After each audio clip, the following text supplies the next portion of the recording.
So there's plenty of criticism, not necessarily from the Australian government or opposition, but in the United States, as we saw, plenty of criticism over Donald Trump's sudden move here. But no one else does seem to have an easy answer as to what should happen to those foreign fighters and those in the refugee camps there in northern Syria.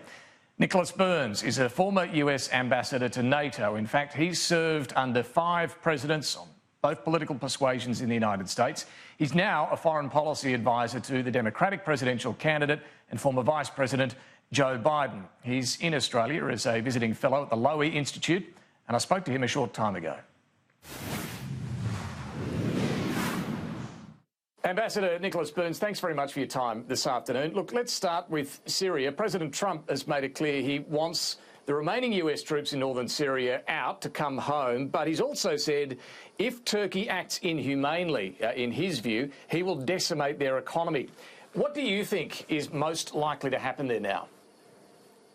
I don't think the president's going to do much here. He made a very serious mistake in deciding to move the American Special Forces away from our position with the Syrian Kurds. The Syrian Kurds have protected us. They've been our major partner in going after the Islamic State. And they've been holding this ground for many, many years and denied it to the Russians, Iranians, and the Assad government. So they've been very strategic. President Trump has given all of that away. And frankly, the threats that he made, and they were intemperate and objectionable threats about destroying the Turkish economy, they're just being made by him because he's had so much criticism from Republicans as well as Democrats for this very ill-advised decision by this mercurial president. So do you still think Turkish forces will cross the border? Oh, I think the Turkish government has announced it wants to cut a zone 30 kilometers long south of the border, which it will control. They're obviously going to go to war against the Syrian Kurds. The Turkish government has described them as terrorists, as part of the larger Kurdish terrorist threat. We object, the United States, to that characterization. President Trump has given away a position that we've held for a very long time. He was opposed by the military, by the State Department, by nearly every senior member of the Senate who is involved in foreign and defense policy. This is extremely ill-advised, a big mistake by the president. And now he lashes out at President Erdogan of Turkey in a way that's not believable. Turkey is still a NATO ally, although a difficult ally. The United States is not going to try to destroy its economy. Imagine doing that to that country. So it just gives you a sense of how ill-prepared President Trump is to be the president and to make the correct decisions and to be able to describe a policy. He can't even do that in a day like today. It's very disappointing. Look, even before this move from the president this week, there has been a growing concern that the situation's untenable in northern Syria, at least as far as those detained foreign fighters and the tens and tens of thousands of women and children in the refugee camps. Ultimately, what is the answer for all of them? Ultimately, it's peace in Syria. It's some kind of big, complicated, difficult international negotiation to try to end the fighting, because it's continuing in Idlib province in the northern part of Syria, and to have a power-sharing arrangement where the refugees can go home, and they deserve to go home and be protected.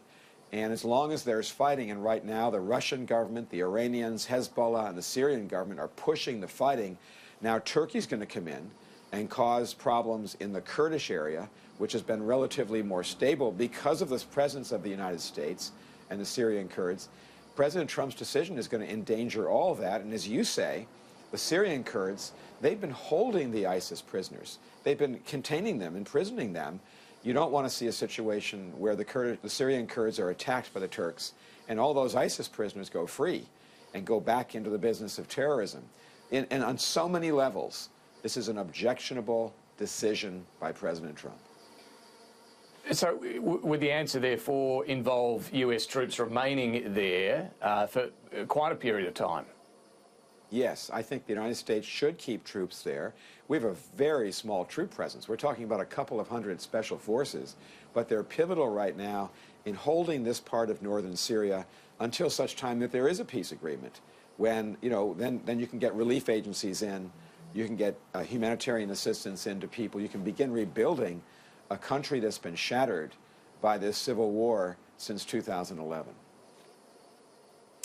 Can I just on a couple of other fronts get your thoughts on China? We have pretty tense debate. We've had it for a long time in Australia about how to best manage this relationship, and I know that's one in the United States as well. What do you think is ultimately the goal of Xi Jinping, and is it one that countries like Australia should be worried about?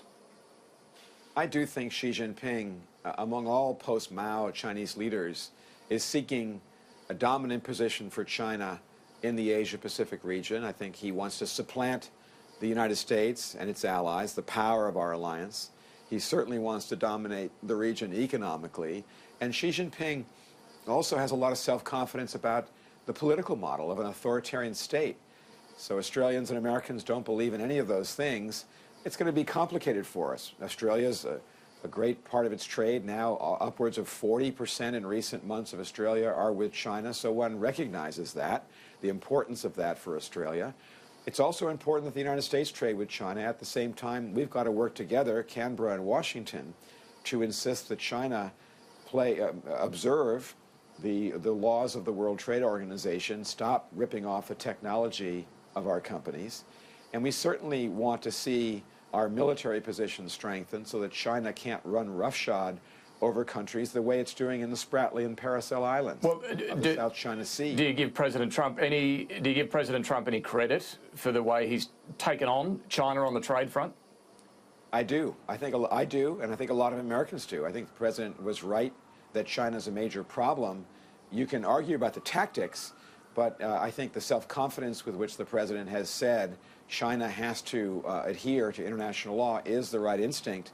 I don't think the president, however, has been stable enough in sending a consistent message to Xi Jinping. Our president's been all over the map, and I think he's thoroughly coddled Kim Jong-un and failed to realize that the strategy of trying to negotiate with Kim Jong-un, at least in its present structure, is not going to succeed.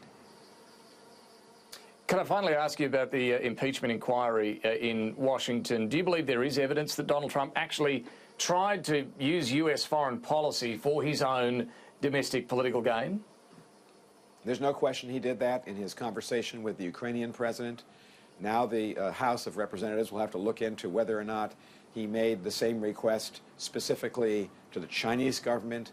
Did the president make this request to other governments? I think you're going to see this impeachment inquiry expand. From my view, and I worked for both parties in a long career, 5 different presidents from 2 parties, no American president in my lifetime, well before my lifetime, has ever tried to enlist the support of foreign governments to interfere in our election and go after the major rival, Joe Biden, to the president himself. That is corruption.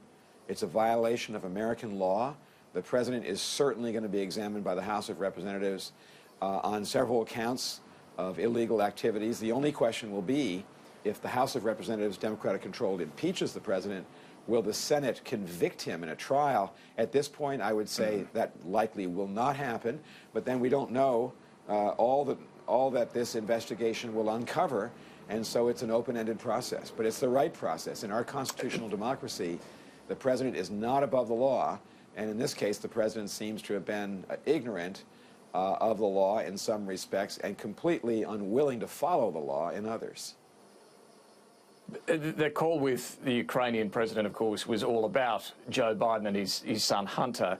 The fact that Hunter Biden was paid $50,000 a month to sit on a gas company in Ukraine when his father was vice president and essentially leading the Obama administration's dealings with Kiev. Do you acknowledge that is at least a concerning or a bad look?